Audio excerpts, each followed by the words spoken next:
우리가 가끔은 우리가 갖고 있는 믿음이 무엇인지를 혼동할 때가 있습니다. 그리고 이 믿음이 정말 나의 믿음인지 내가 생각하는 믿음인지 이게 과연 진짜 믿음인지 이것이 왜 나에게는 능력이 나타나지 않는지 그리고 왜 나는 날마다 이렇게 나약한 존재로 살아가야 되는지 의심스러울 때가 많이 있습니다. 우리가 이때마다 말씀을 다시 한번 보면서 우리의 믿음을 점검할 필요가 있습니다. 우리의 믿음의 선조들은 우리가 생각하는 이 믿음을 아주 추상적으로 생각하지 않았다는 데 있습니다. 날마다 내 몸에서 나타나는 역사함으로 구체적으로 그것을 증거하고 있는데요.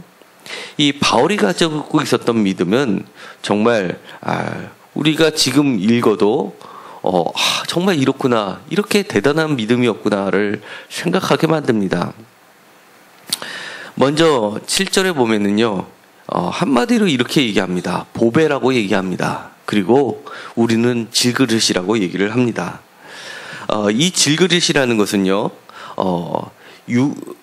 우리가 생각하는 도자기처럼 불에 유황을 발라서 구운 것이 아닙니다. 그야말로 흙을 진흙에 의해서 그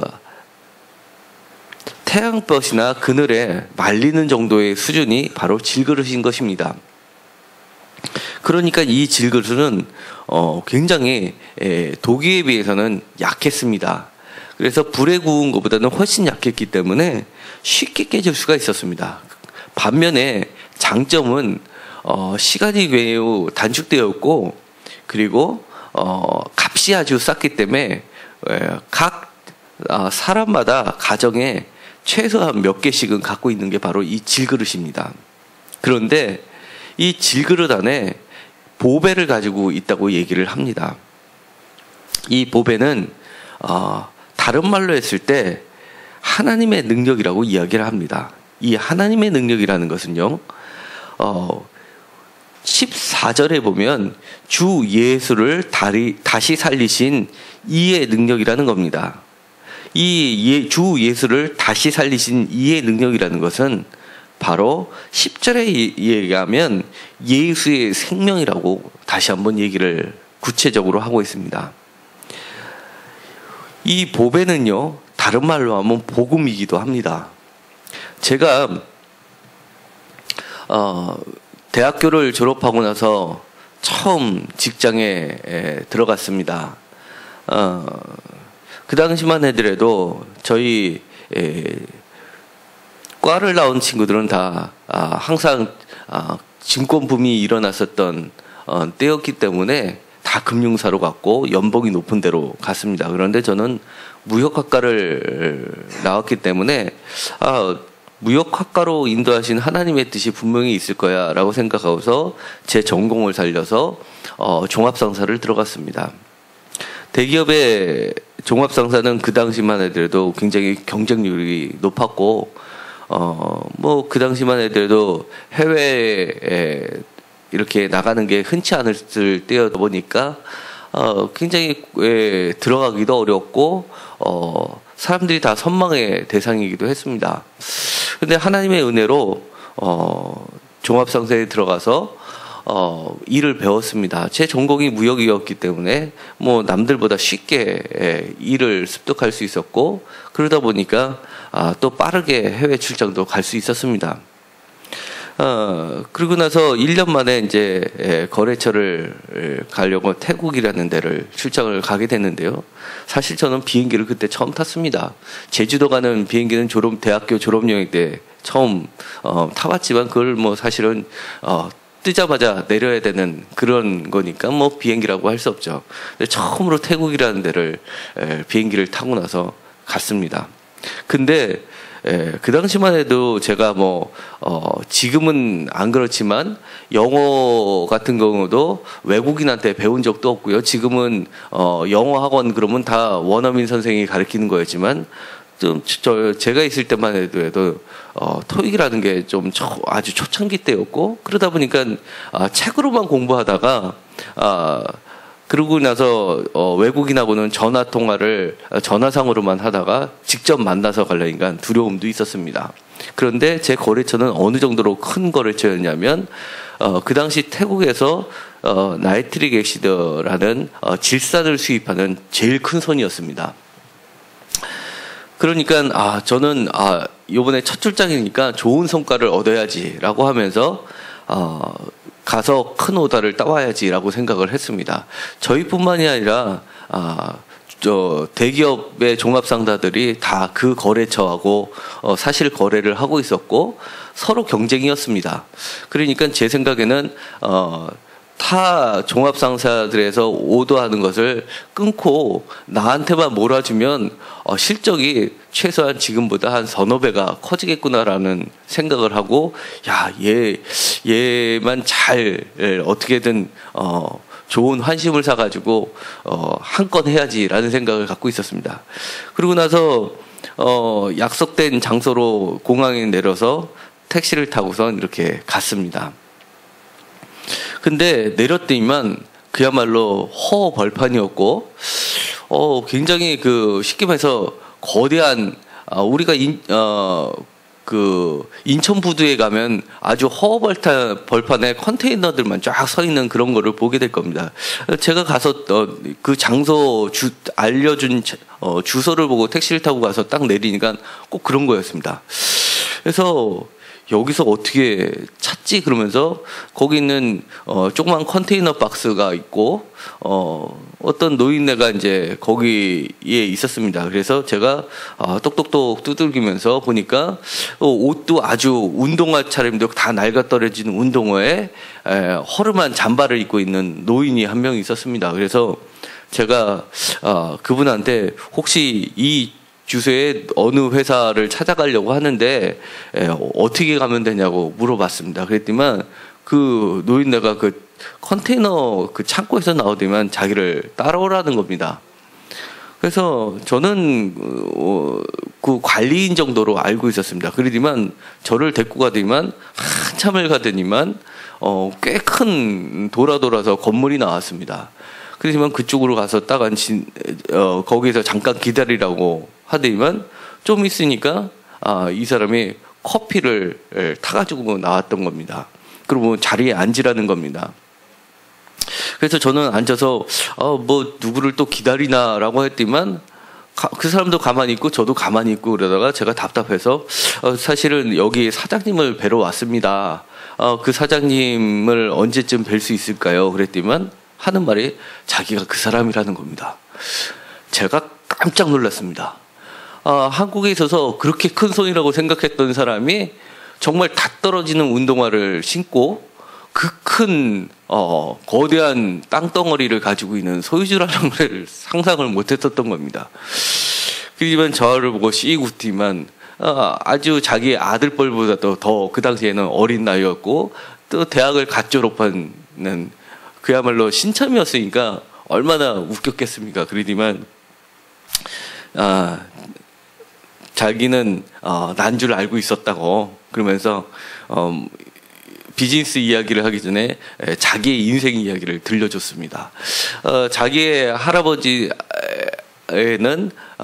중국 사람이었었는데 그 공산당으로 바뀌면서 피난 나서 이렇게 태국에서 정착을 하고 그렇게 해서 바닥부터 코았던 이야기를 쭉 이야기를 해줬습니다. 그러면서 구경을 시켜주겠다 그러면서 창고 몇 개를 구경을 시켜줬습니다. 하루 반나절 가까이. 근데 창고를 들어갔더니만 정말 제가 수출했던 것들을 보여주면서 네가 실어냈던 게 이만큼이고 어느 거래처에서 했던 게 이만큼이고 이렇게 쭉 보여주는데 정말 산처럼 쌓여 있는 것을 봤습니다.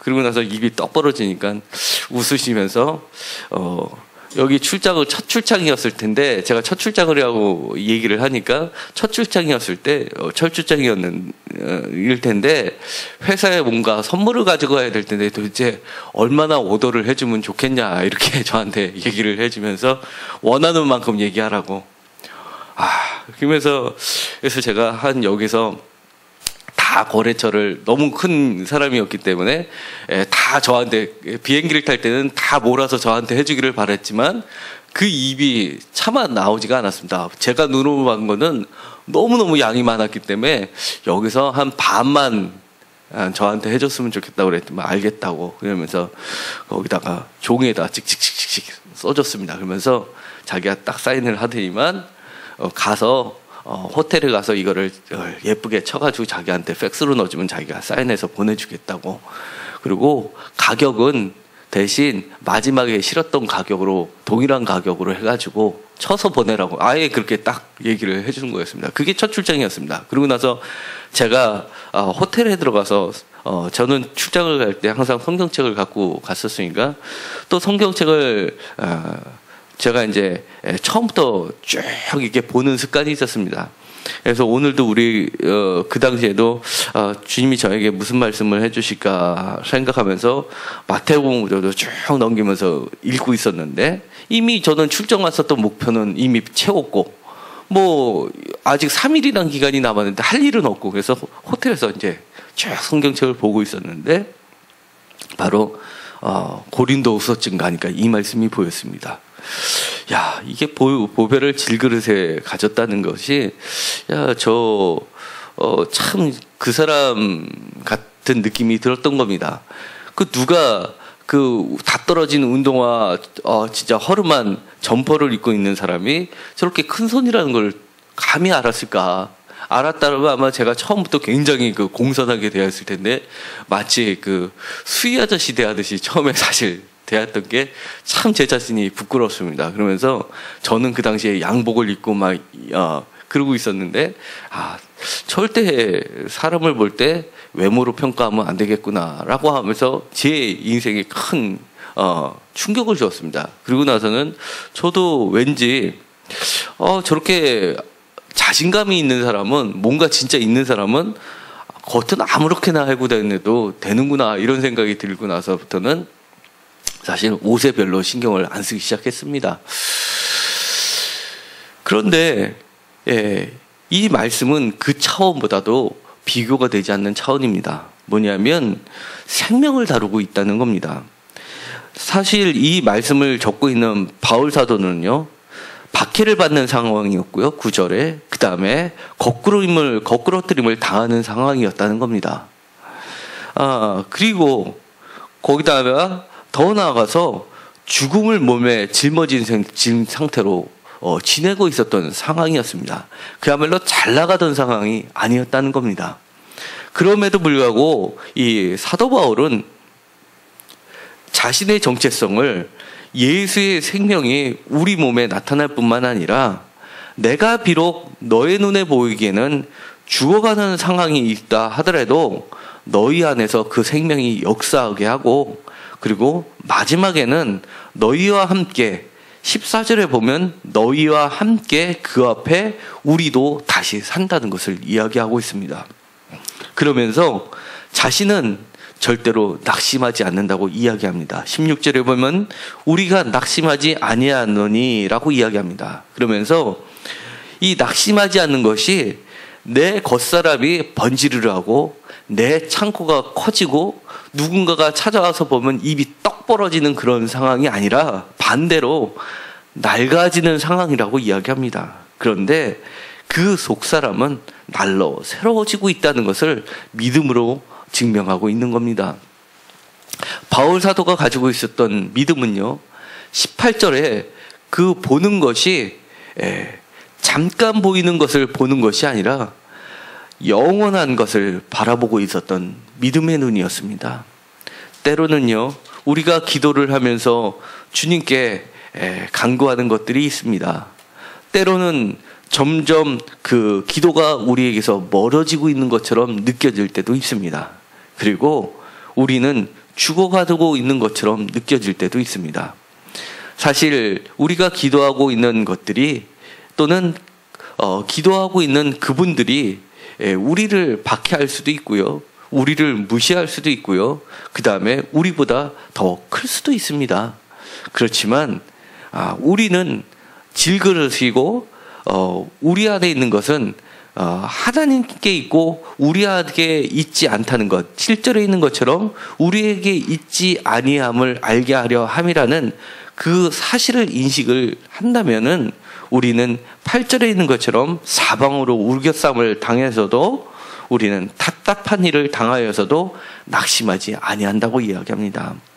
바로 그 낙심은 16절에 우리의 속사람을 날로 새롭게 해주고 있기 때문에 그렇습니다. 우리는요, 거꾸럼을 당해도 망하지 않습니다.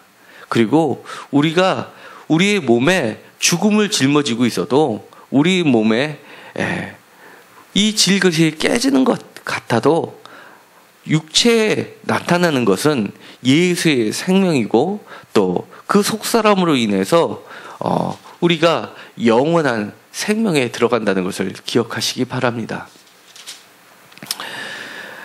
이제 마치기로 합니다. 우리 안에 하나님의 능력을 우리가 볼 수 있는 믿음의 눈을 허락하게 해달라고 기도하시고요.